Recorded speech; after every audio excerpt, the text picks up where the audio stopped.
আলহামদুলিল্লাহ।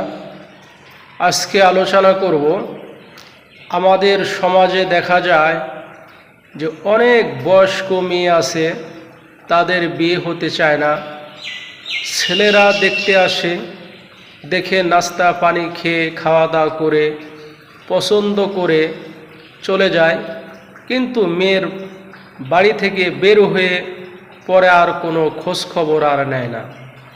তেমন করতে করতে অনেক ছেলের এরকম চলে যায়, কিন্তু মেয়েদের পছন্দ করে না, দিন তারিখও দেয় না, বিয়ে হয় না। আবার ভালো কোনো পাত্রও আসে না, সম্বন্ধও আসে না। তো যে সমস্ত বয়স্ক মেয়েদের বিয়ে শাদী হয় না, তাদের ছোট্ট একটি আমল আছে।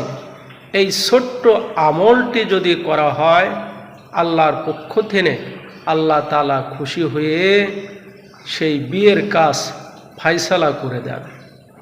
তা আমার ভাইরা, আমার বন্ধুরা, যদি এই ধরনের সমস্যা কারো থেকে থাকে, তাহলে পবিত্র কোরআন থেকে একটা সূরা আছে।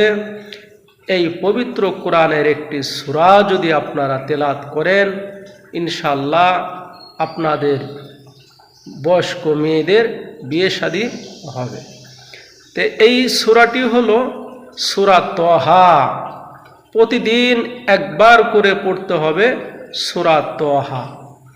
21 দিনে 21 বার সূরা তহা পড়তে হবে, তাহলে আল্লাহ তাআলা খুশি হয়ে বিয়ের কাজ ফায়সালা করে দিবেন।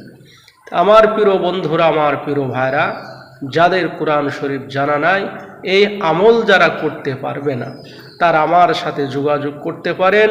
আপনাদের উপকার করার জন্য আমি চেষ্টা করব। ইনশাআল্লাহ সকল ধরনেরই কবিরাজি চিকিৎসা করা হয়। স্ক্রিনে ফোন নাম্বার দেওয়া থাকবে, আপনারা যোগাযোগ করবেন।